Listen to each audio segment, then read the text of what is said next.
Salamu alaikum abokina.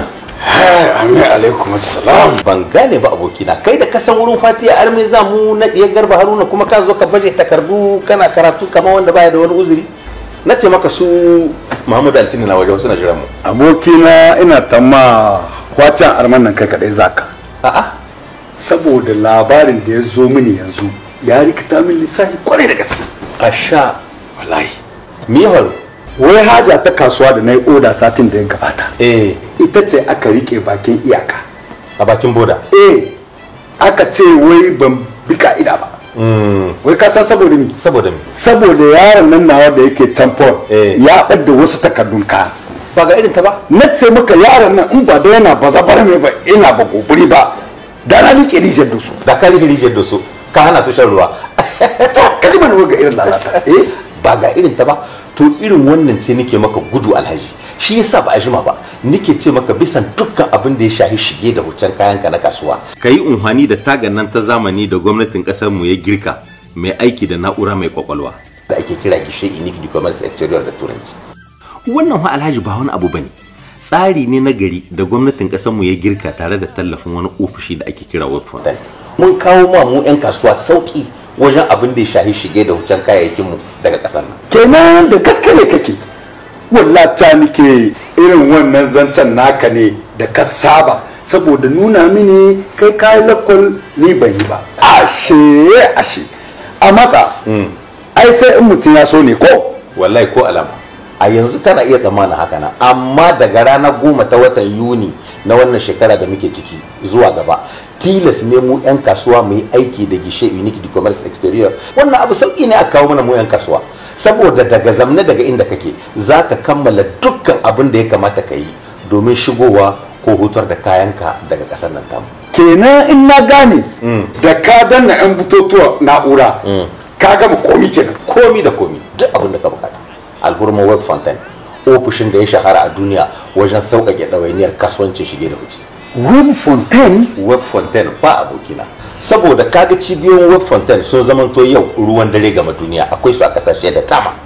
Kaji ko Allahu akbar, ilimi lantarkin duniya. Shakka ba. Sai dai ka san wa matsalar ita ce.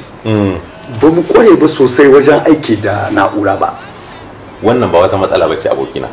Imana tunda ba a ce ba tilas kai da kanka ne zaka yi aiki ai da na'urar. Da wani ne ke kula da na'urar a shagon naka? Dana Nurudin. Yi ba shi kenan ba. Haras sai ya kula da wannan fannin. In ma kuma babu wanda zai maka aikin ba matsala bane. A cibiyoyin chambre de commerce da na web fontaine an girka wasu katafaran ɗakuna inda ke da na'urori iri-iri na gari masu takarar zamani masu babban dugu wato internet hodimi kenan.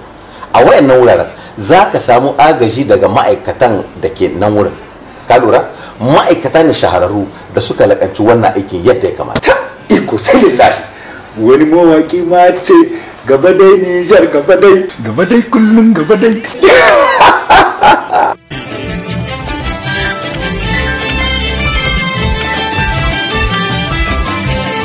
Domin rage talauci ta hanyar bunƙasa arzikin ƙasa da ba matasa aikin yi, kasar mu ta Niger ta girka wani katafaren tsari cewa da tagar zamani ɗaya ta shige da hucen kayan kasuwa da ake kira gishe unique du commerce exterior a turance. Wannan tsarin na shige da hucen kayan kasuwa na zamani mai aiki da na'ura mai kwakwalwa, chambre de commerce ta kasar mu ta girka shi a nazarance tare da tallafin wani gimshikin ofishi mai kyautata ilahirin harkokin kasuwanci da ake kira web fontaine. Tsari ne nagari wanda yake ingantacce jingina ga na'ura mai aiki da kwakwalwa, inda 'yan kasuwa za su samu ilahirin bayanan da suka shahi dukkan al'amuran kasuwancinsu take yanke ba tare da sun bata lokaci ko takardu ba.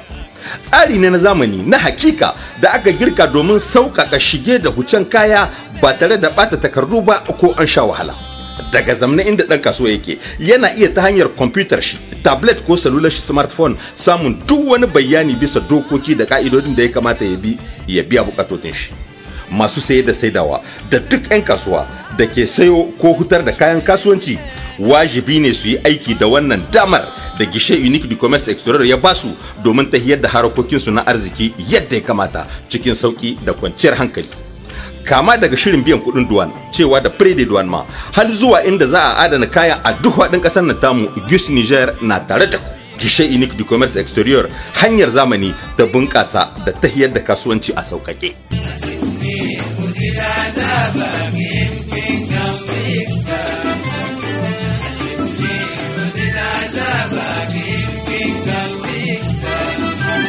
دايما ثاني قلبك يمكن قلبي يكساسي